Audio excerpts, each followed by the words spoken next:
Mr. Shapiro, thank you so much for being here first and foremost, and also I'm a master's student at Price. Thank you for standing up for Professor Moore. Absolutely. Obviously, with the Obviously, in light of everything that's going on at the moment, we all believe rape and sexual assault are heinous crimes. We all want rapists behind bars.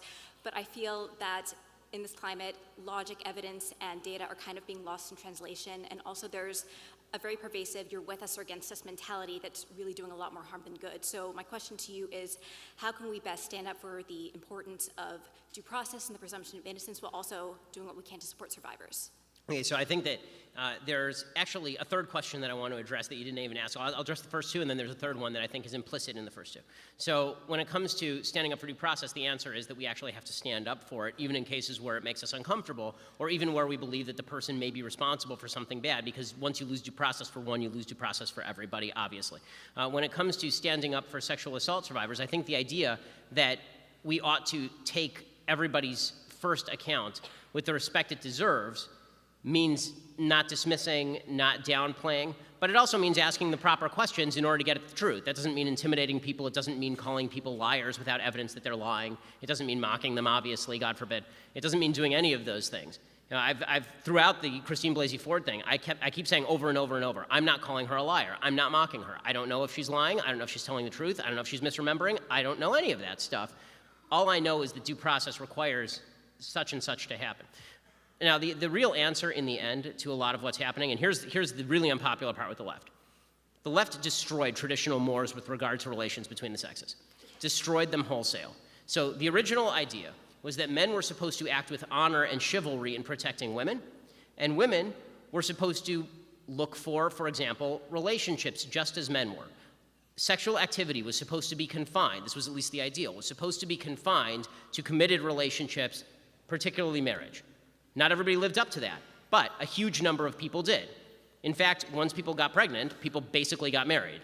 There's studies from the 1930s, 1940s, 1950s shows an awful lot of 7-month marriage babies, right? People who are sleeping together, getting pregnant, and then the couple gets married. When you don't teach men to protect women, you get men who will victimize women. And when you don't teach women that they ought to cherish men who are responsible and good, all you end up doing is incentivizing bad male behavior.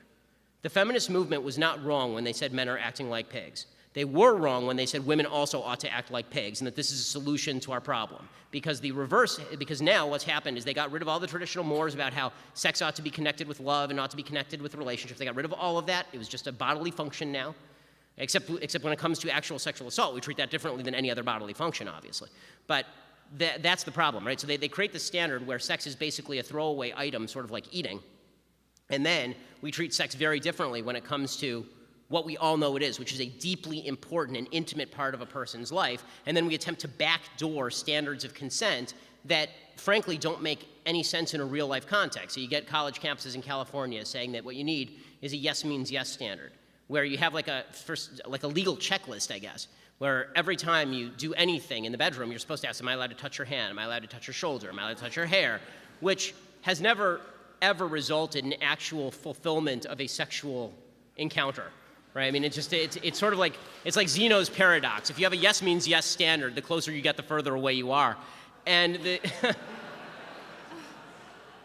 and again, sex is, this is where women really gave up on marriage a lot too soon. Okay, marriage was the best thing ever for women. It is an amazing thing for men too, because it civilizes them, it cultures them, it teaches them to be protectors of their family and to take care of people and to think beyond themselves and to think beyond their generation.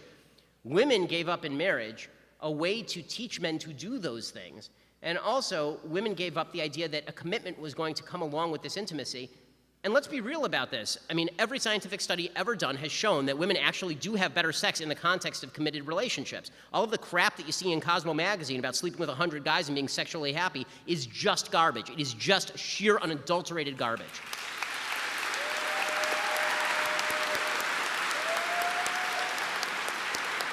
So, no, long answer to a short question, but reinculcation of traditional roles of male and female with the same feminist respect that we ought to have for women at all steps of the process is the answer.